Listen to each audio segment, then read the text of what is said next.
everybody. Hi, how are you? Hello.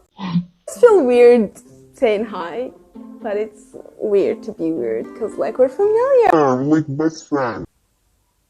Okay, so the last 2 times I've done this, it was great, so I'm gonna do it again. I learned to trust you.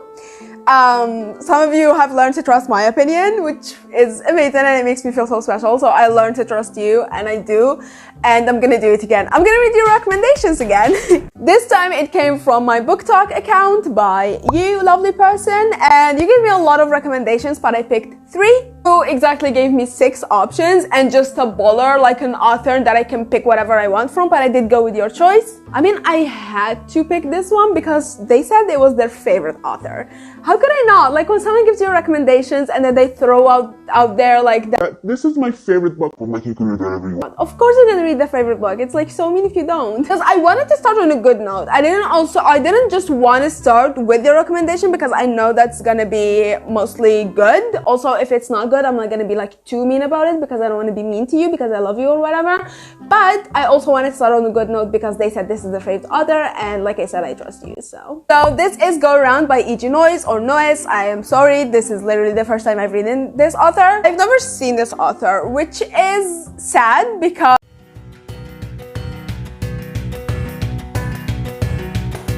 story follows Avery Weston and Elise Hayes. Avery is a federal air marshal who's almost done nursing a broken heart after her A-list actress and ex-girlfriend Elise. This is so fucking intriguing to me. First of all, it's sapphic, yes. Second of all, it's different, yes. Third of all, it's just a romance. I'm like head over heels over romance novels lately, and I'm excited. Yeah. So without further ado, I'm just gonna start the book and see you if I feel like talking about it. Hopefully this is gonna be good because I really want to get ahead on my reading goal. Thank you so much for the recommendation if you're watching this video, and if not, I don't know what to say if you're not watching. I don't know how to make you watch. I'm gonna see you. You know what? Goodbye. I finished. Okay, so we started this book pointing a gun at someone. I got excited, okay? If something thrills me, it's a woman pointing a gun at a man. I don't know. I was just like, I kind of really like this. And that was thrilling, and that was amazing, and that made me head over heels for yet another fucking character. And then we turned up we found out that that was acting, so we are following an actress, a movie star, and someone who used to be with her. Like I told you the summary, it's following 2 people, someone and their ex who's a movie star, and we started with the ex filming, and it enthralled me. I love putting characters in power and then making them stupid for someone. Let me explain. So this lady is an air marshal, okay? She is powerful, she's amazing, she knows how to handle herself, and she knows what she's doing, but she's fucking stupid. She is a dumbass for the other character, and I love when we do that. I find it so endearing and amazing when we just take a character who's this highly like acclaimed powerful dude, and then we just make them a dumbass for someone, and it did that in this one, and I liked it so much. After reading a little bit, bro, it was so cute. It was so fucking cute. Like, it was so fucking cute. Like, it made me so lonely. I didn't start feeling lonely at this point, to be honest, but after a little bit, we're gonna get to it in a little bit. We're gonna get to it. But like the first few chapters, it made me so fucking giddy. The long-awaited meeting of the exes, they meet while she's working. I don't want to spoil a lot, but they do meet again. I mean, obviously they're going to meet their exes and they're gonna be together, so they're going to fucking meet again.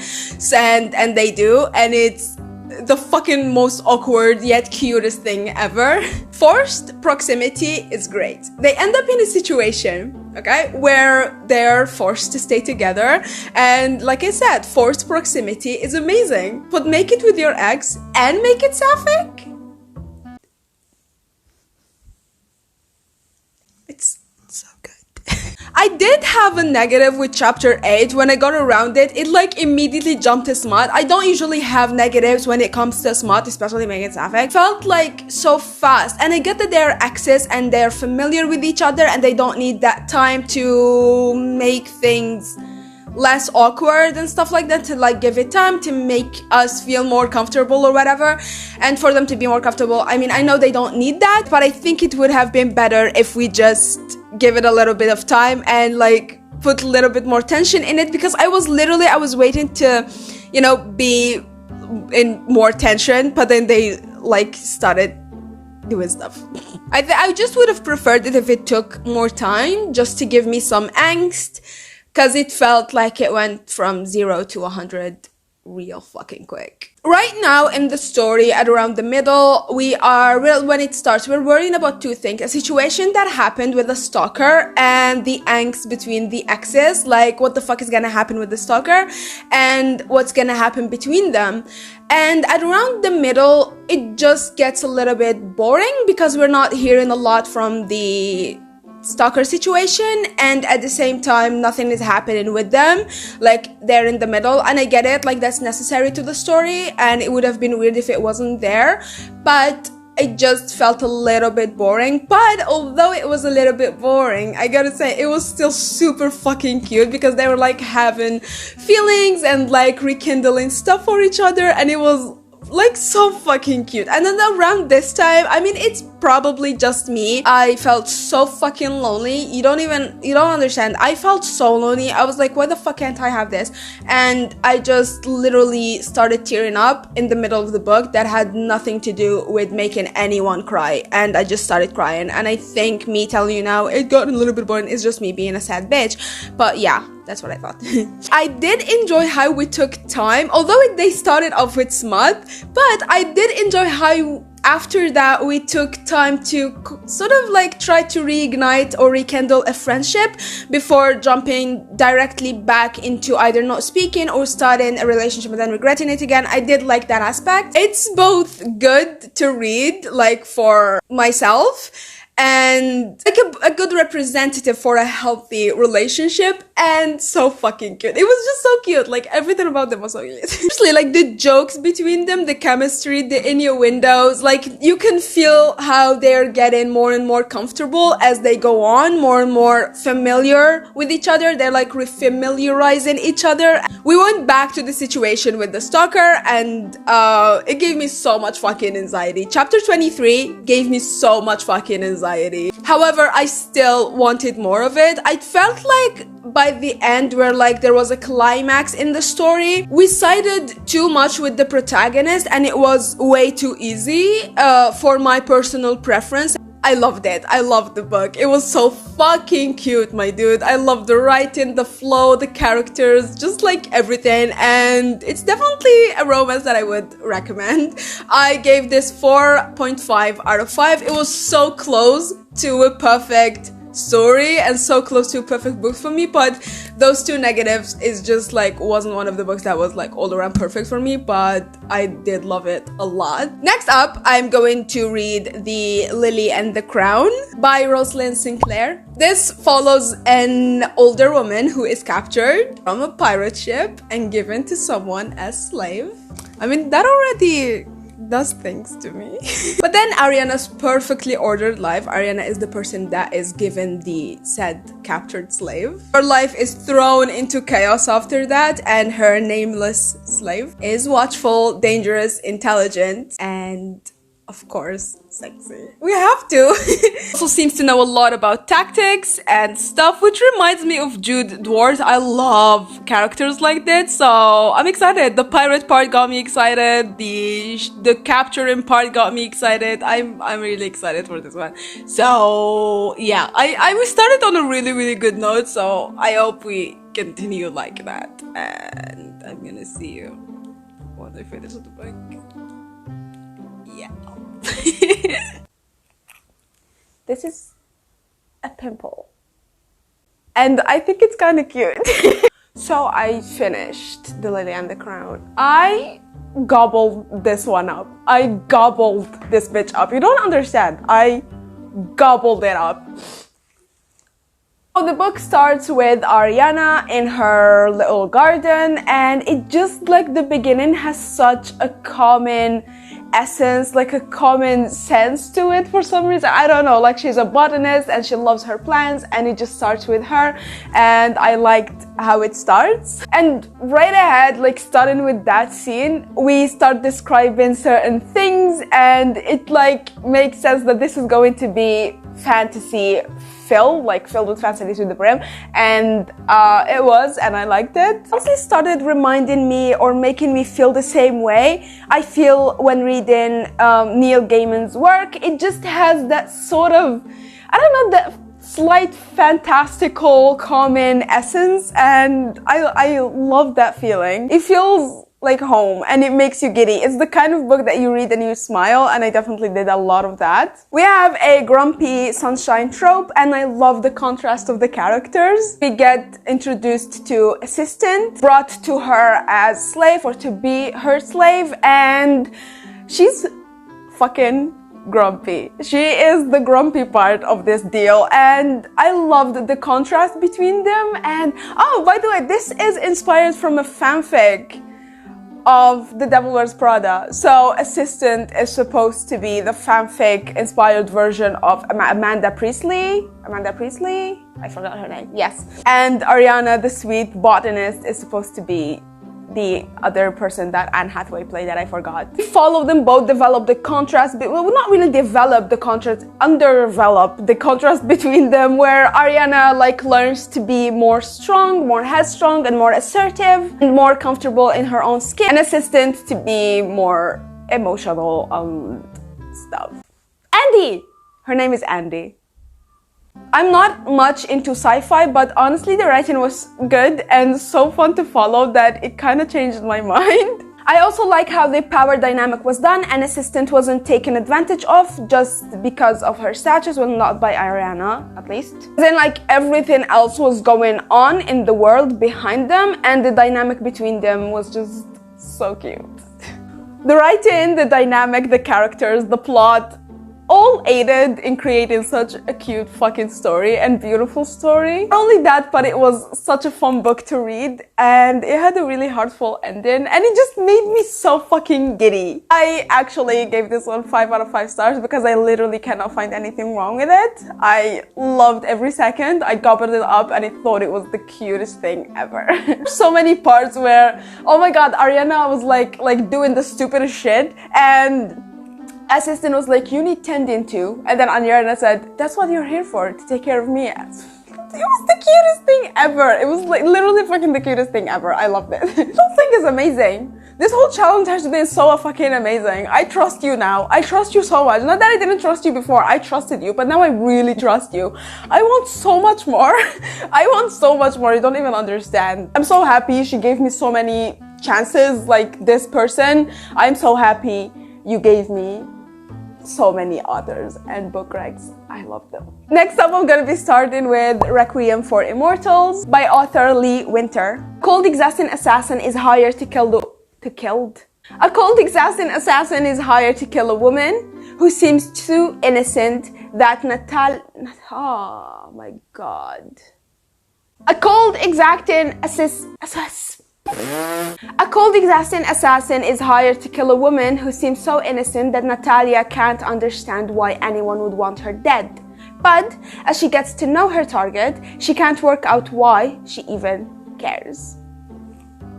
So we have a killer, and then that killer is sent to kill someone, and then they have a crush on them. So we like it.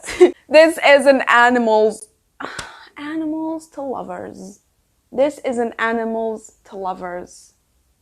Wow.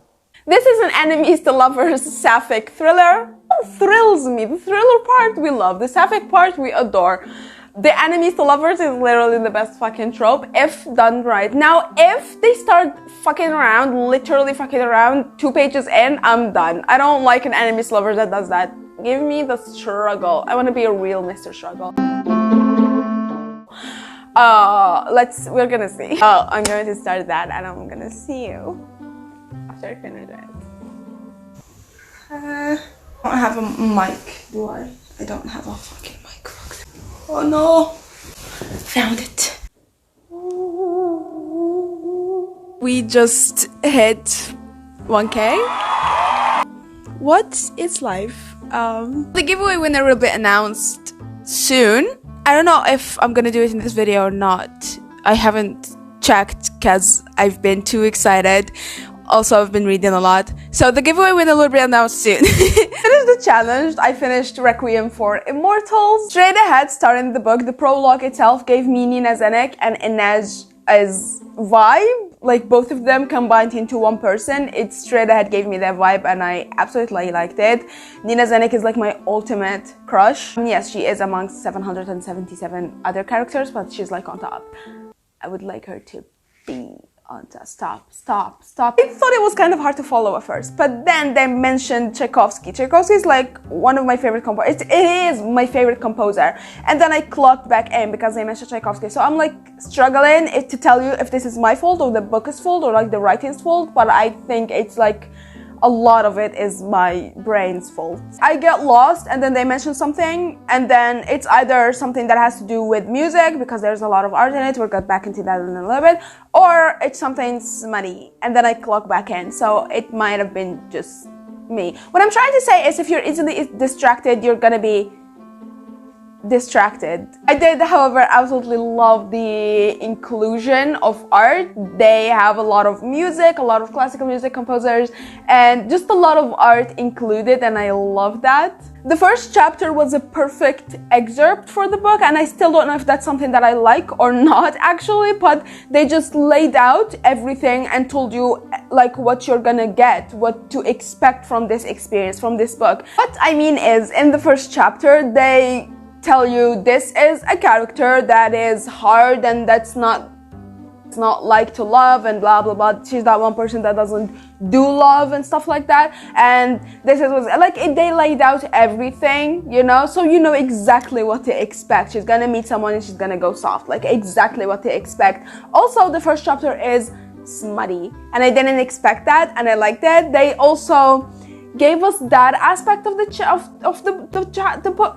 Like if you read the first chapter and you don't like what you get, it's fine. Like you're not gonna like the book because it doesn't really change. The first chapter is a perfect excerpt for the book. Requiem is Natalia. Natalia is Requiem. Requiem is another personality of Natalia, and she is a hired professional life ender.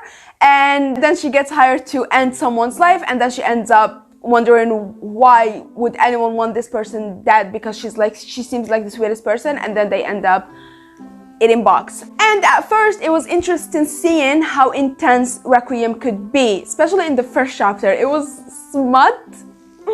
Because it lets you know that you are going into this road with her of her denying her emotions and working through them. Like it lets you know that this is gonna be that sort of character. I liked being with her while she tried to work through breaking down the walls around her or even building them back higher so that she actually won't feel shit. And then it started getting a bit cringe. Like at first it was cool, it was fun, it was fun, but then it just started, like the same point started to be a bit more cringe. Like so many times she's like, I don't do feelings, I don't do love. Yeah, what? Like it started to get a bit cringe. It's cool, like I'm cringe, we're all a little bit cringe, everything is cringe to someone, so it's just my opinion. She's Natalia, she's cool, and then she gets into Requiem mode and she's just like, oh my god, I don't do feelings, yeah, I'm cool, yeah, stuff like that. By the middle to almost the end, it felt to me like it was drawn out a little bit. Like at some point I did want to skip so much. Like, they were having a conversation and I'm just like, fuck already. I'm waiting for the enemies part to end and the lovers part to begin, but it never happened. Which gets me to the ending of the book. It left me with a little bit of disappointment because the enemy's lover, okay, this is a good thing actually. The enemy's lovers in this one was drawn out. Remember when I told you that I hope they don't start fucking around 5 chapters in or 5 pages in? Boy, I wish I didn't say that because they didn't do anything at all. Well, they did do stuff, but not as much as I wanted them to. I'm a pervert. Building this entire character up and personality off of this person not being able to love or not allowing anyone in, and meeting this other person, and then giving us a good plot twist that works with the story. Then we get to the ending and it's, I don't want to say disappointing, but just underwhelming. However, it was still good, and I would still recommend it if you're into a sapphic enemies to lovers thriller that also has a little bit of smut. I gave this one a 3.5. I would have liked a more satisfying finish. But that's it. I like this, and if you are watching this, then give me more. I loved these. Thank you so much for the Rex, really, and thank you for being here, and thank you for 1,000 subscribers. That, I always say it's a lot of people, but that is truly a lot of people. I'm not going to cry, but thank you. It really means a lot, and the giveaway winner and the content of the giveaway will be announced soon, or maybe I'm just gonna leave it a surprise and I'm just gonna say who won and send you a package of stuff. Thank you so much for watching, and thank you for being here, and I'll see you next video. Bye.